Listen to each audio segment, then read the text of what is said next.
Hello YouTubers out there, this is Jerry Saravia at the movies. So today we're briefly going to talk about the ending of The Bride of Frankenstein, the 1935 sequel to the original 1931 film Frankenstein, both directed by James Whale, who opted out of doing any future Frankenstein sequels after this film. And we're discussing the ending because it's one of those endings that to this day still doesn't quite make sense. Now, for those of you who are more or less well-versed in the Universal horror films of the 1930s through the 40s, which ended with House of Dracula, 1945, preceded by House of Frankenstein, and a few others, Son of Frankenstein followed Bride of Frankenstein, then we had The Ghost of Frankenstein, Frankenstein Meets the Wolfman, etc. Now, in House of Frankenstein, if memory serves correctly, they plant these bombs, or some sort of dynamite, I shouldn't say a bomb, a dynamite, near the castle to blow it up. So the castle's blown up. Now, this doesn't really... if you look at these movies from a linear point of view or standpoint, this doesn't really... There's no consistency here whatsoever. Because at the end of Bride of Frankenstein, the monster decides to kill himself and the bride and Dr. Pretorius. So he tells Victor Frankenstein to leave the castle with his soon-to-be bride, unless they got married. I can't even remember now. Maybe they're already married. I think they got married in the original Frankenstein. I tend to forget these little things. So he takes off, and then there's a lever. And the lever, or the lever, is, if it is retracted from its original position, in other words, if it's pulled, it causes the castle to blow up. My question is, first of all, why is there a lever for this, number one? Number two, did Frankenstein have a bunch of dynamite all over the castle, so in case something went wrong with the monster, the creation of the monster, or in the case of Bride of Frankenstein, the creation of the bride, played by Elsa Lanchester, does that automatically mean that the entire castle goes kablooey? What is the point? Why would you do this? Why is there a lever that does this, or initiate this? I mean, the castle is blown up, so you can see from this frame here, it's totally destroyed. But yet miraculously in future sequels remains intact and then is yet blown up again in House of Frankenstein. And I think there's an issue with an explosion in Frankenstein Meets the Wolfman towards the end as well, because I think they're back in that castle again. So this castle has gone through quite a few explosions. But in the case of House of Frankenstein, at least there's a scene where one of the villagers plants dynamite everywhere. That makes sense. But in this case, why is there a lever that does this? Why?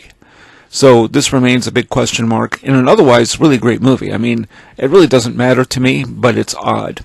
And just having seen it yet again after I've seen Bride of Frankenstein probably many times, more so than probably the original Frankenstein. In fact, I consider this film certainly superior. I never understood the moment why that was there, and maybe I never questioned it before, but now I look at it and I say, why? Why is there a lever that does this? Now, I tried to do a little research. I listened to the commentary track for The Bride of Frankenstein from the Legacy Collection, and there is no explanation. Like, well, you know, the historian and who discusses the film says, the film historian, that he doesn't know why there's a lever that does this, but he just takes it matter-of-factly. And sometimes, you know, you get lost in these movies. That scene alone is one thing, but sometimes the time period is not very clear, and also the location. As far as we know, most of this takes place in Vesseria, but that also is questionable. We always see gypsies who somehow they live in tents and they're off of the beaten path, but never in the main part of any town that these tales take place in, which is usually Vesseria. But sometimes that changes. But Then there's an earlier moment in Bride of Frankenstein, or, well, towards the conclusion, where Dr. Pretorius has Frankenstein's new bride, not the monster, but Victor Frankenstein. She is being held captive, and this is just a way to ensure that Victor Frankenstein does everything he can to bring the bride alive, which is something Dr. Pretorius wants for the monster. And thus, so does the monster. Monster probably wants this more than they do. They just want to see if this can work. And he tells Victor is inquiring, how is my wife doing, or my bride? And he says, well, you could speak to her with this transmission device. And it's not really a phone, even though it's sort of shaped like one, but it's independent of any sort of cable connected to anything. I mean, we know this was not the case back then, so it's not clear if it's really a telephone or what it is. But if it's set in the late 1800s, 1890s, or even the early 1900s, you still had to have a cable. This thing seems to operate without cables, so it's not clear, except as being called a transmission device. So those are two question marks that, when you see a film more times than you can count, you start to question a couple of things. And this is certainly two of them for an otherwise great movie. I mean, Bride of Frankenstein is a fantastic movie. It's wickedly black humor throughout. Initially, the screenwriter, I think, had wanted to make this more of a satire than anything else, but they played it up as straight horror.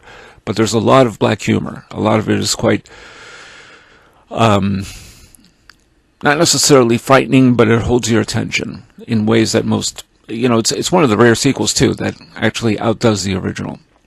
But those are the two things that come up, are the transmission device from Bride of Frankenstein and this lever, which somehow Dr. Pretorius knew about the lever, which means perhaps since the film was originally cut at 90-minute length and then re-edited to 75 minutes, maybe there was more to that than what we see.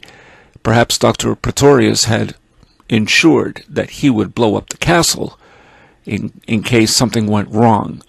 Not to kill himself in the process, but destroy everything, because he's just that kind of a person. So that's possible, but the scene, obviously, if there was such a scene, it's not in this movie, so we don't know why. There's a lever that can destroy the entire castle. Strange stuff, but otherwise, wonderful movie. So, anyway, considering it's Halloween season, it makes sense to talk about The Bride of Frankenstein, and a couple of inconsistencies, to say the least. So those are my thoughts. Have you seen The Bride of Frankenstein? What do you think of it? And what do you think of at least the scene with the lever, if not also, or including the moment with the transmission device? Interesting stuff. So, I think that's all I got to say about that. If you like what you hear or see, please subscribe to my channel, Jerry at the Movies. And that's all I got to say about that. And this is Jerry Saravia at the Movies, signing off.